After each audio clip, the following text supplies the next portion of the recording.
This 1889 studio portrait appears elegant, until you notice what's wrapped around the woman's wrist. Dr. Sarah Bennett had spent 17 years cataloging photographs at the Charleston Museum of History. She thought she had seen everything the 19th century could offer: stern patriarchs in formal dress, fading tintypes of Civil War soldiers, cabinet cards of society ladies posed in elaborate gowns. None of them had ever made her hands tremble the way they did on this humid March morning. The Whitmore family estate collection had arrived 3 months earlier, donated after the death of Margaret Whitmore, the last surviving member of one of Charleston's oldest families. Sarah had been working through the boxes methodically, documenting each image with the careful attention that had made her one of the most respected curators in South Carolina. She opened a leather portfolio marked simply 1889 and carefully lifted out the photograph inside. Her breath caught immediately. The image showed a young black woman, perhaps 25 years old, seated in an ornate photography studio. Everything about the portrait spoke of wealth and sophistication: the elaborate backdrop of painted columns and velvet drapery, the professional lighting that highlighted her elegant features, and most striking of all, the dress she wore. It was exquisite. Pale silk with intricate lace at the collar and cuffs, pearl buttons running down the bodice, the kind of gown that would have cost more than most working families earned in a year. The woman's posture was perfect, her expression serene and dignified. Her dark hair was styled fashionably, swept up and adorned with delicate pins. She could have been any wealthy Charleston lady sitting for a formal portrait, except she was black, and this was 1889, only 24 years after the end of slavery. Sarah pulled her magnifying glass closer, examining the details. Formal studio portraits of well-dressed black women existed in this era, certainly. There were successful educators, business owners, and artists in the black community who could afford such luxuries. But finding such a photograph in a wealthy white family's personal collection was unusual enough to warrant closer inspection. That was when she noticed it. Around the woman's left wrist, partially hidden by the pale silk sleeve, was a thin band of metal. Sarah's heart began to pound as she adjusted the magnifying glass. It was not a bracelet. The design was too utilitarian, too tight against the skin. As she looked more carefully, she could see it was attached to a delicate chain that disappeared into the folds of the woman's elaborate dress. It was a shackle. An elegant, almost decorative shackle designed to blend with expensive jewelry, but a restraint nonetheless. Sarah's hands shook as she turned the photograph over. On the back, written in faded brown ink, were 4 words that made her stomach turn. Catherine, property of Whitmore.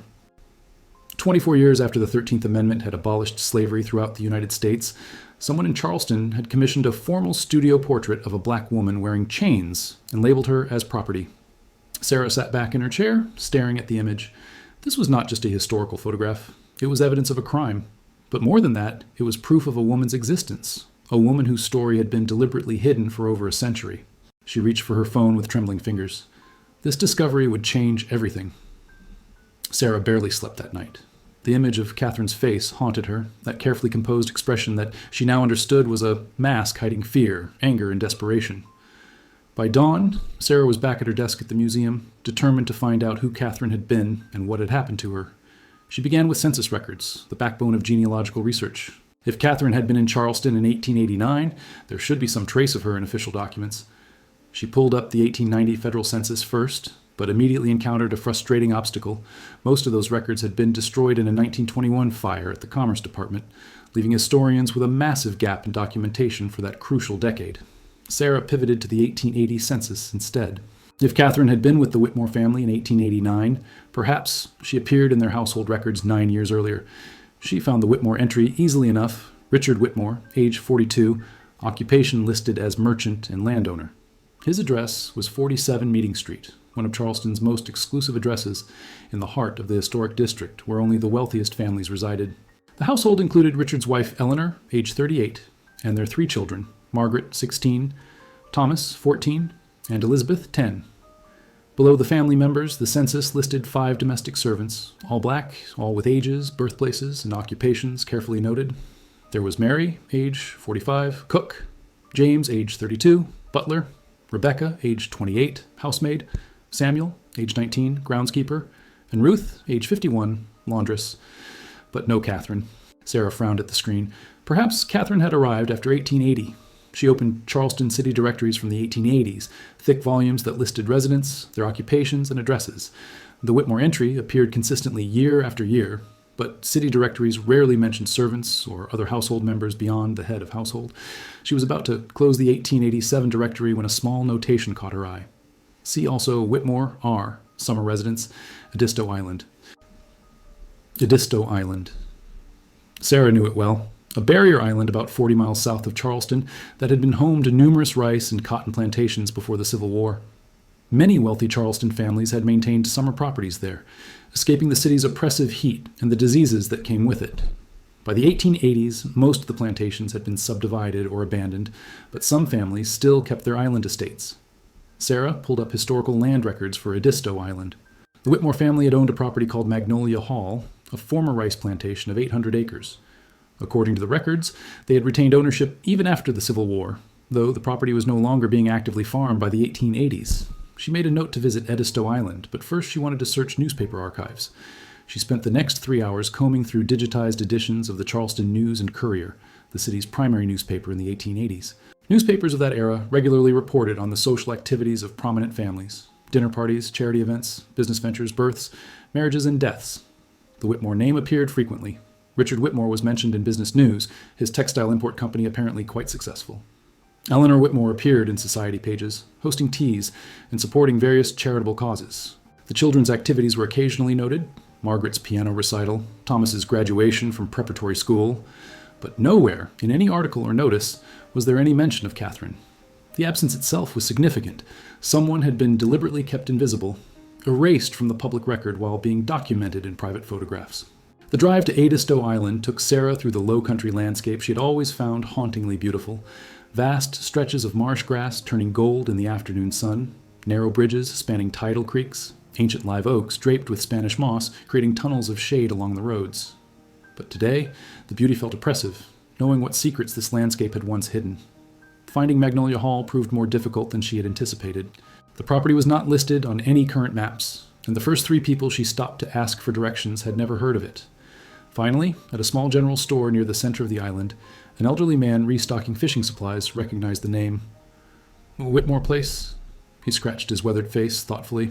"That burned down. Must be 45 years ago now. Lightning strike, I think. Nobody ever rebuilt it. The land's still there, though, somewhere off Jungle Road. All grown over with vegetation. You researching history or something?" "Something like that," Sarah replied. "Can you tell me how to find it?" His directions were vague. "About 2 miles down Jungle Road, look for a path on the left near where the big oak split in half." But after 20 minutes of slow driving and careful observation, Sarah found what she was looking for. A barely visible dirt track led off into dense vegetation, overgrown palmetto fronds and wild vines nearly obscuring the entrance entirely. She parked her car and continued on foot, pushing through the thick undergrowth. The path was barely discernible, used perhaps occasionally by hunters or adventurous teenagers, but clearly not maintained in decades. Mosquitoes buzzed around her face, and she heard the rustling of unseen creatures in the brush. After about 10 minutes of walking, the vegetation suddenly opened up into a clearing. The main house was gone, just as the man at the store had said. Only the brick foundation remained, a rectangular footprint slowly being reclaimed by weeds and small trees. A massive chimney still stood at one end, reaching toward the sky like a monument to a vanished world. Sarah walked the perimeter of the foundation, trying to imagine what the house had looked like in its prime. Probably a typical low-country plantation house with wide porches and tall windows designed to catch the breeze. But it was not the main house that had brought her here. She scanned the clearing looking for any other structures. At first she saw nothing but trees and undergrowth. Then, at the far edge of the clearing, partially hidden by a massive live oak, she noticed something: a small building, its weathered wood nearly the same color as the surrounding forest. Sarah approached carefully, her heart pounding. The structure was a cottage, much smaller than the main house would have been, perhaps 15 feet square. The roof had partially collapsed on one side, but the walls were still standing, and miraculously the door remained hanging askew on rusted hinges. She pulled out her flashlight. The interior would be dark even in daylight, and stepped inside. The single room was empty of furniture, anything that had once been there long since rotted away or carried off by scavengers. But the walls told a story that made Sarah's throat tighten with emotion. Someone had scratched marks into the plaster, hundreds of tiny lines grouped in sets of 5, a prisoner's calendar, counting days, measuring time in a place where time must have felt endless. Sarah moved her flashlight slowly across the walls, counting.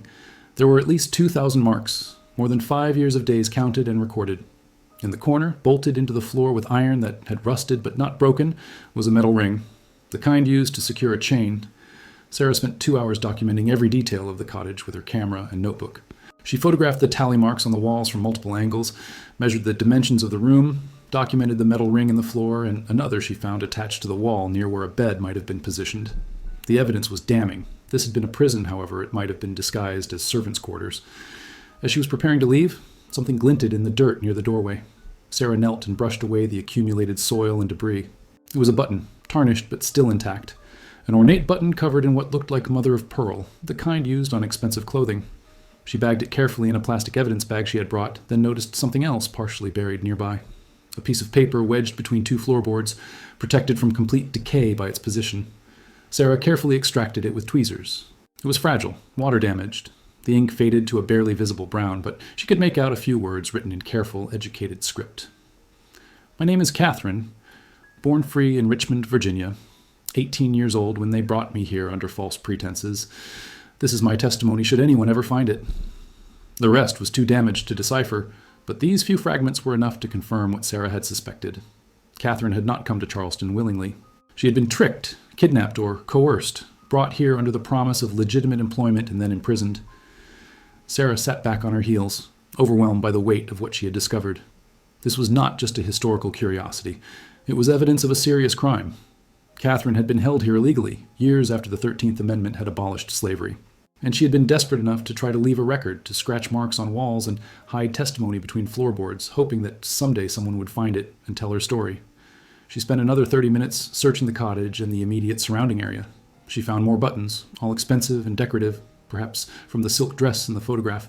She found the rusted remains of what might have been a small cooking pot, a broken comb with delicate teeth, and several pieces of broken china that suggested someone had been living here with at least some material comforts, even if they were a prisoner.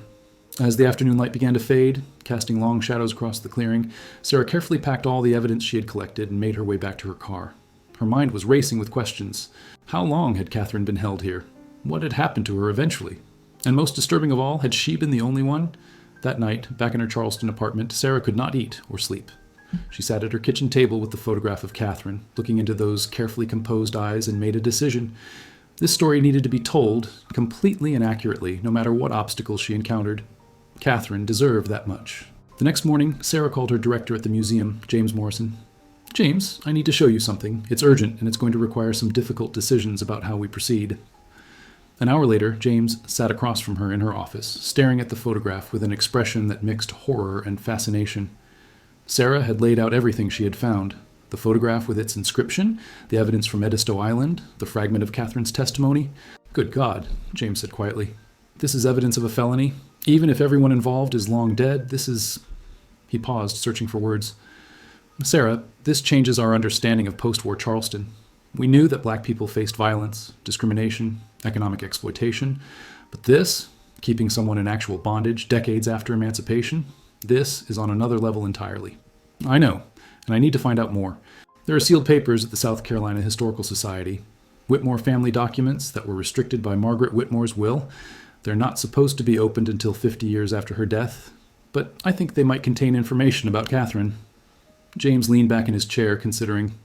A court order to open sealed documents early would require extraordinary justification. You would need to prove that the public interest in accessing them outweighs the deceased's wishes. I think what I've found qualifies as extraordinary, Sarah said firmly. Sarah's initial petition to open the Whitmore papers was denied. The probate judge ruled that while her findings were historically significant, they did not constitute the kind of immediate threat to public safety or welfare that would justify breaking the terms of Margaret Whitmore's will. Sarah was not deterred. If legal channels would not work, she needed to find another approach. She spent weeks researching the Whitmore family genealogy, tracing descendants through multiple generations. Margaret Whitmore had never married and had no direct descendants, but her siblings had children who had scattered across the country. After exhaustive research, Sarah found David Whitmore, a great-nephew living in Atlanta. She called him nervously, unsure how a descendant would react to learning that his ancestors might have committed such crimes. Mr. Whitmore, my name is Dr. Sarah Bennett. I'm a curator at the Charleston Museum of History, and I've discovered some documents related to your family history that I believe you should see. They concern events that took place in the 1880s. There was a pause on the other end of the line. What kind of events? I would prefer to discuss this in person if you're willing to meet. What I found raises some very serious questions about your family's past. David Whitmore arrived in Charleston 2 days later. He was in his early 50s, a civil rights attorney with kind eyes and a careful manner of speaking. When Sarah showed him the photograph of Catherine, his reaction was immediate and visceral, His face went pale and he had to sit down. They kept her as a slave, he said quietly, after it was illegal, after the war. Jesus Christ. I believe so, yes, and I think there may have been others, but I need access to your family's sealed papers to understand the full extent of what happened. David stared at the photograph for a long time, his expression cycling through shock, anger, and finally a kind of weary sadness. I need to tell you something, Dr. Bennett. I've always known there was something dark in my family's history. My grandmother, Margaret's younger sister, moved to Atlanta in the 1950s and completely cut off contact with the Charleston Whitmores. When I was a teenager, I asked her why. She told me that some families have secrets so terrible that the only honorable thing to do is walk away and never speak of them again. But walking away doesn't erase what happened, Sarah said gently. Catherine was a real person. She deserves to have her story told. David nodded slowly. What do you need from me? Petition the court as a family member to open the sealed papers. With your standing and your willingness to confront this history, the judge is more likely to approve access.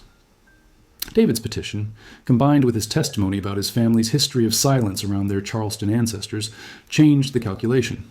3 weeks later, the judge ruled that the papers could be opened for purposes of historical research, with the condition that any findings would be reviewed before public dissemination to ensure accuracy and context.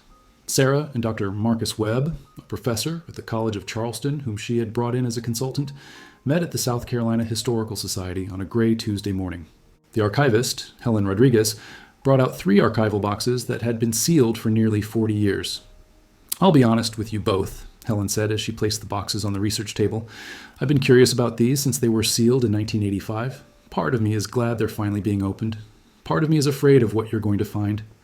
Sarah pulled on white cotton gloves and opened the first box. Inside were letters, business ledgers, household accounts, and personal documents spanning from 1875 to 1920.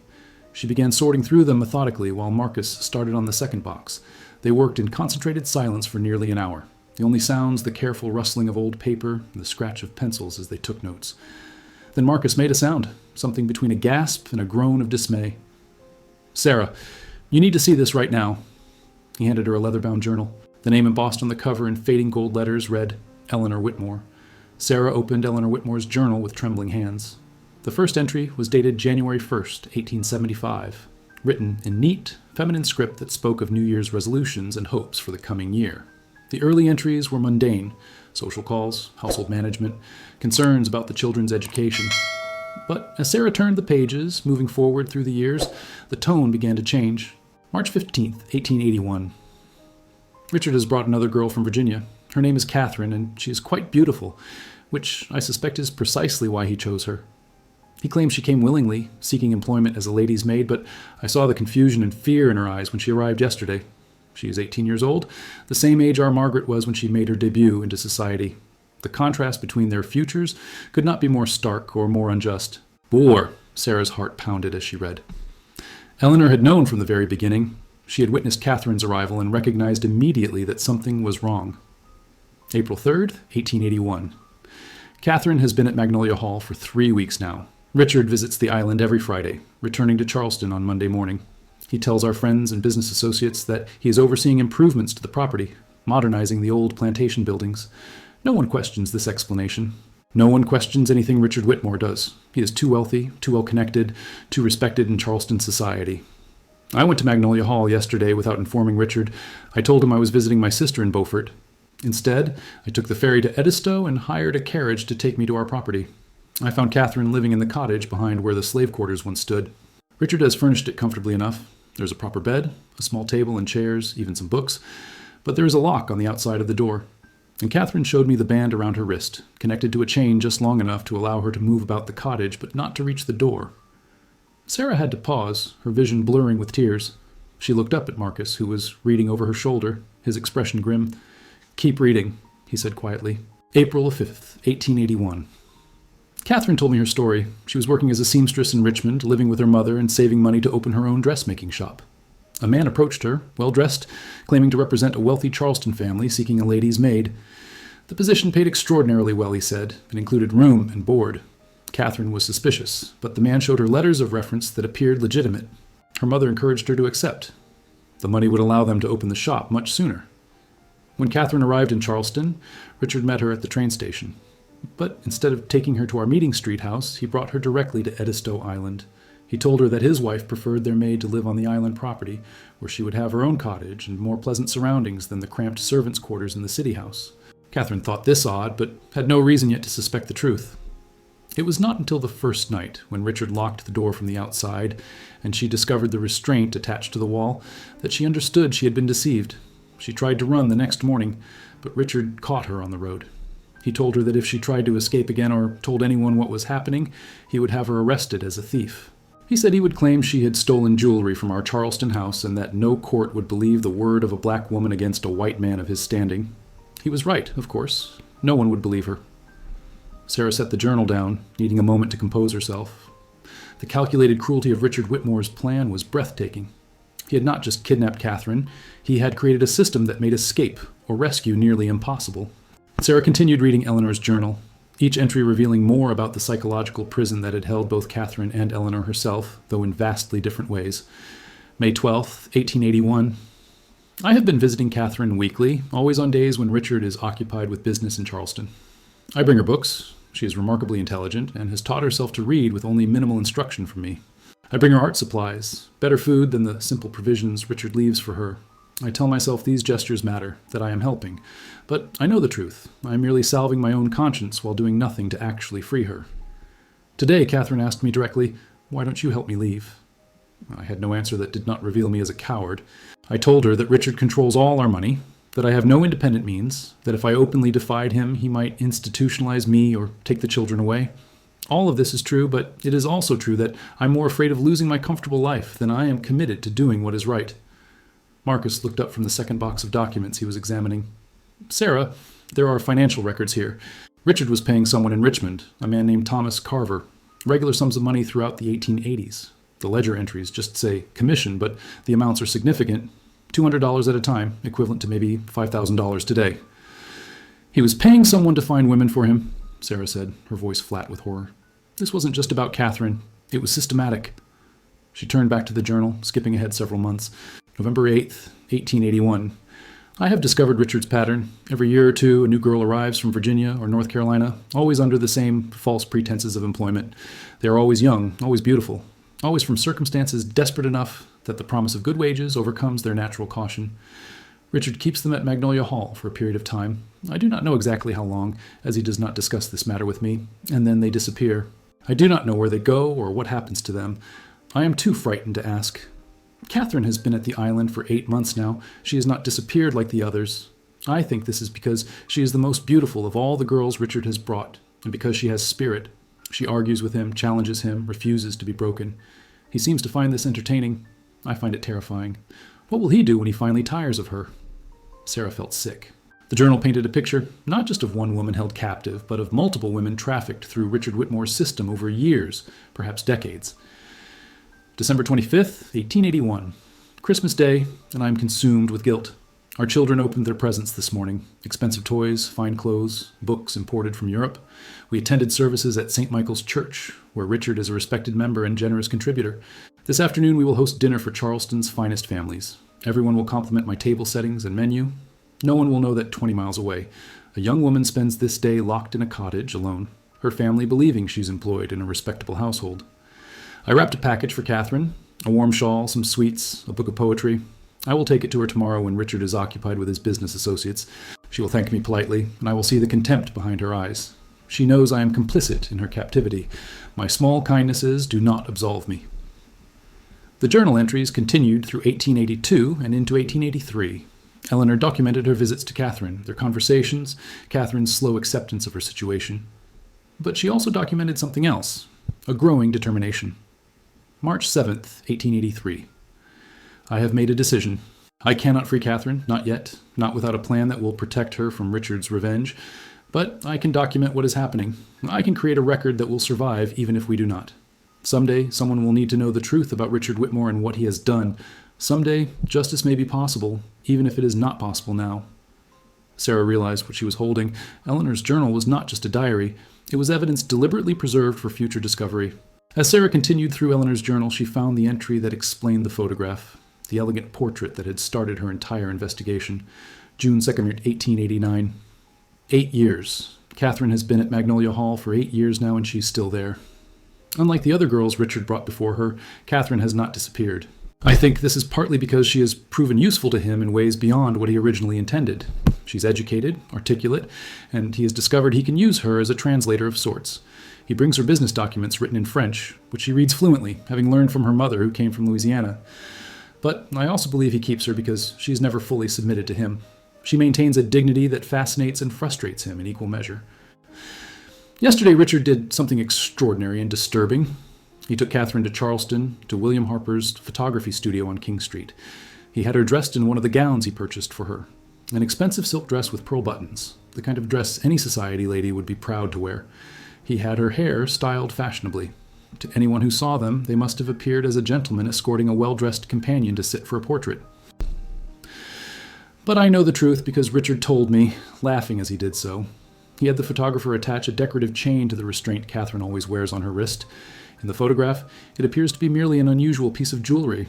Only someone looking very carefully would recognize it for what it actually is, a shackle, elegant enough to be overlooked but present nonetheless. Oh, now when I asked Richard why he would do such a thing, why he would document his crime so explicitly, he said, "Because I can. Because she is mine, and I can display my possession however I choose. And because no one will ever question a photograph of a well-dressed colored woman.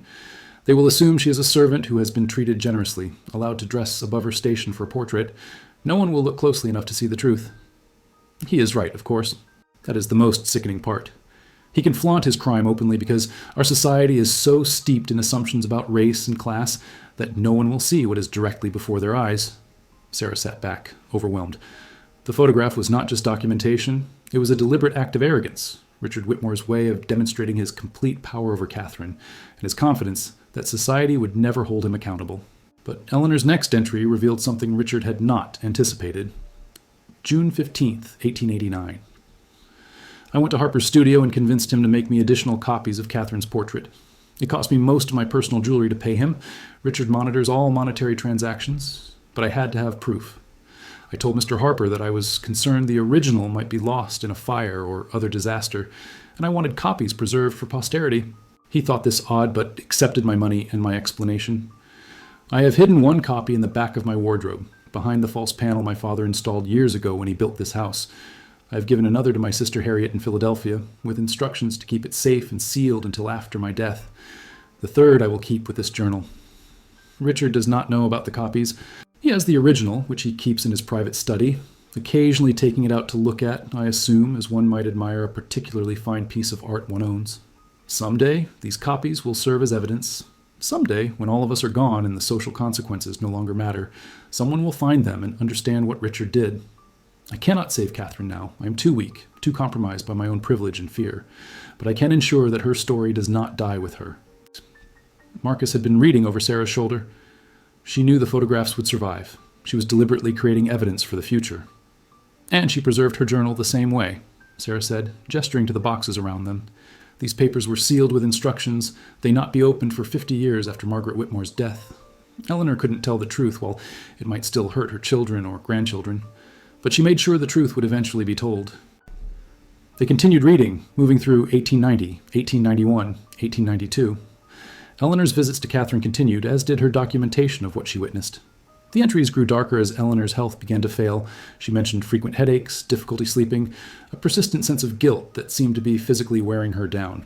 Then, in the spring of 1892, everything changed. April 3rd, 1892. Catherine is gone. Not disappeared in the way the other girls disappeared. She's escaped. And I helped her do it. Sarah's heart leapt as she read Ellaner's words. She turned the pages quickly, hungry for the details. For weeks now, I have been planning. I could not bear it any longer.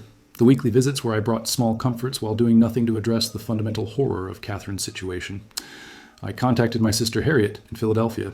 Harriet has connections with the Quaker community there, people who once operated the Underground Railroad and who still help those fleeing impossible situations. They agreed to shelter Catherine if I could get her to Philadelphia. The challenge was getting her off Edisto Island and out of South Carolina. Richard visits the island every Friday and checks that Catherine is still secured in the cottage. If she disappeared between one of his visits and the next, he would have several days to track her down before she could get far. But if she disappeared immediately after one of his visits, we might have nearly a week before he discovered her absence. Last Friday, I watched Richard return from Edisto Island. He was in good spirits, joking with the children at dinner. On Saturday morning, I told him I was feeling ill and would spend the day resting in my room. Instead, I took the ferry to Edisto. I brought with me a set of tools I had purchased secretly: a small file, pliers, an iron cutter I bought from a hardware merchant by claiming I needed it for garden work. When I reached the cottage, Catherine was astonished to see me on a day when I never usually visited. I showed her the tools and said simply, "Today we end this." It took us 3 hours to cut through the restraint on her wrist. The metal was harder than I anticipated, and both our hands were blistered by the time we finished. When the shackle finally fell away, Catherine wept, the first time I had ever seen her cry in all the years I had known her. Sarah found herself crying as she read, imagining that moment of liberation after 11 years of captivity. I had brought a carpet bag with clothing suitable for travel, simple, modest garments that would not attract attention. I had money, $300 I had saved secretly over the past year by claiming various household expenses that I never actually incurred. I had a train ticket from Charleston to Philadelphia, purchased under a false name. And I had a letter for Harriet, explaining who Catherine was and what she had endured. We took the ferry back to Charleston together. Anyone who saw us would have assumed I was traveling with my maid. At the train station, I gave Catherine the bag, the money, and the letter. I told her to trust no one until she reached my sister's house in Philadelphia. I gave her Harriet's address, which I had made her memorize. As the train pulled away, I stood on the platform and watched it disappear into the distance. I felt something I had not felt in years. A sense that I had finally done something right, something that mattered, something that partially redeemed my long complicity in evil. The next entry was dated 3 days later, April 6th, 1892. Richard discovered Catherine's absence yesterday. His rage was terrifying. He smashed furniture in his study, screamed at the servants, threatened to have the police search every corner of Charleston. Then he came to me and asked directly, "Did you help her escape?" I looked him in the eye and said yes. I told him I had freed Catherine and helped her reach Philadelphia, where she was now under the protection of people who would not allow her to be taken again. I told him that if he attempted to pursue her or have her arrested on false charges, I would go to the newspapers with the full story of what he had done. I would show them the photographs, the financial records, all of it. He struck me. It was the first time in our 23 years of marriage that he had raised a hand to me. I did not care. I felt nothing but a cold satisfaction that I had finally taken something from him that he could not get back. Richard has not spoken to me since. We live in the same house, but as strangers. I do not care about that either. Catherine is free. That is all that matters now. Sarah carefully turned to the final entries in the journal, which were written in a shaker hand. Ellaner's health was clearly declining. June 1st, 1892. I received a letter from Harriet today. Catherine arrived safely in Philadelphia and is staying with Quaker friends. She is learning a trade, dressmaking, the work she was doing before Richard took her.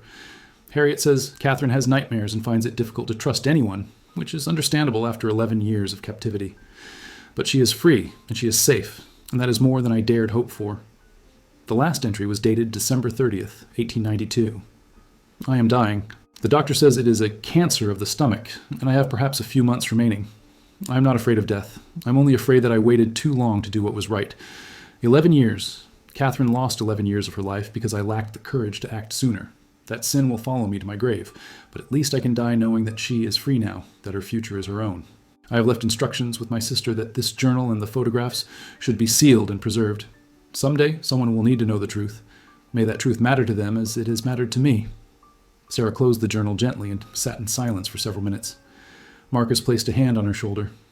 Ellaner died in April 1893, he said quietly, having looked up the records on his laptop. She was 48 years old. She helped free Catherine, Sarah said. In the end, she finally did something. But 11 years too late, Marcus replied. 11 years of Catherine's life that can never be recovered. Sarah nodded, understanding the complexity of Ellaner's legacy. She had been both complicit and courageous, both coward and hero.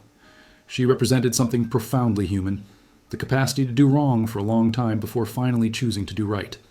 The discovery of Ellaner's journal fundamentally changed Sarah's investigation. Now she had not just a photograph, but a complete documented history of Catherine's captivity and eventual escape. But one crucial question remained. What had happened to Catherine after she reached Philadelphia? With Marcus's help, Sarah began searching Pennsylvania records. They found her quickly, Catherine Freeman, the surname she had chosen for herself, a declaration of her new status.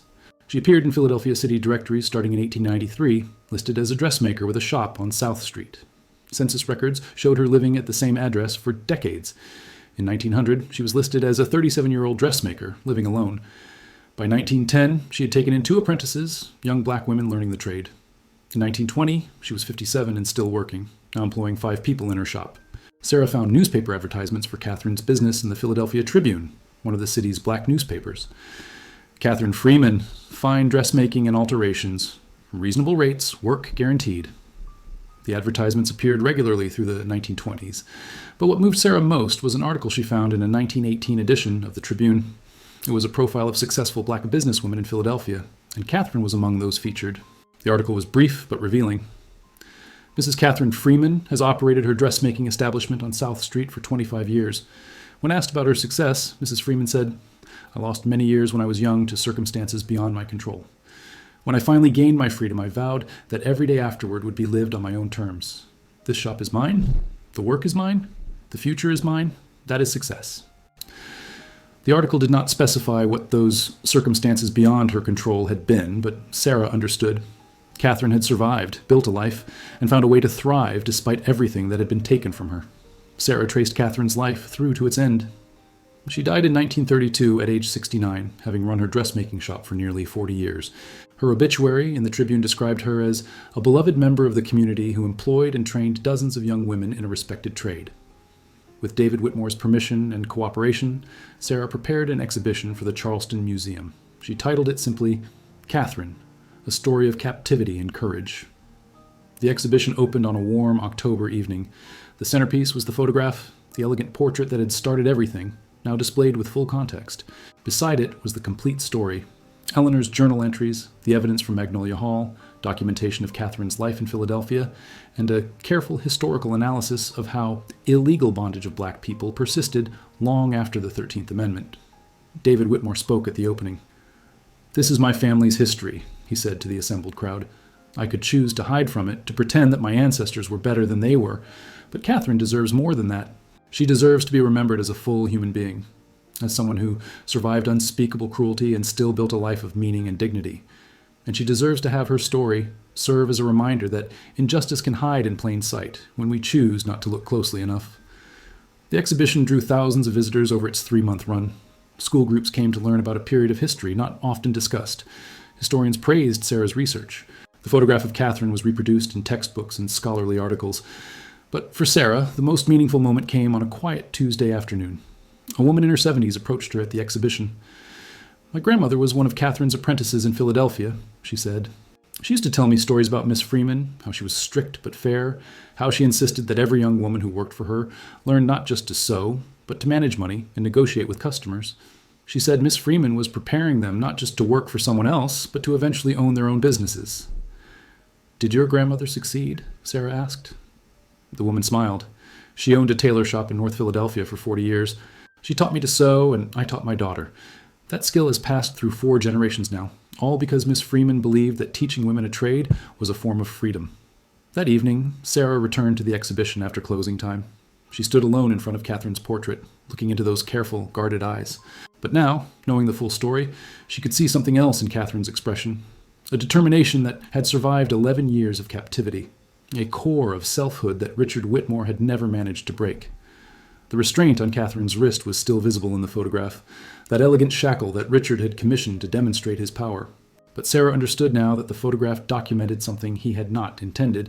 It showed a woman who would survive him, who would outlast his cruelty, who would build a legacy that mattered far more than his wealth or social standing ever had. Sarah pulled out her notebook and wrote the final paragraph for the book she was preparing. Catherine's story is not just about the evil that was done to her, though that evil must be named and remembered. It is also about resilience, about the human capacity to reclaim one's life even after years of stolen time. It is about Ellaner's late but crucial choice to finally do what was right despite the cost. And it is about how truth, even when delayed for more than a century, can still serve justice. This photograph was meant to be a demonstration of power. Instead, it became evidence, testimony, and ultimately, a memorial to a woman who refused to be broken. Outside, Charleston's evening streets were busy with tourists and residents enjoying the mild October weather. The city had changed enormously since 1889, but Sarah knew that traces of the past remained everywhere, for those willing to look closely enough, in old photographs, in sealed journals, and forgotten cottages on barrier islands. Catherine's story had been hidden for 135 years. Now, finally, it was told. And in the telling, Catherine's dignity and Ellaner's delayed courage had found their rightful place in history, not as a shameful secret to be buried, but as a truth that demanded to be remembered. The photograph remained in the exhibition, no longer hidden, no longer silent. And Catherine, 11 years a captive, 40 years a successful businesswoman, always and forever a survivor, looked out at those who came to see her, her expression a permanent challenge to anyone who might choose to look away from difficult truths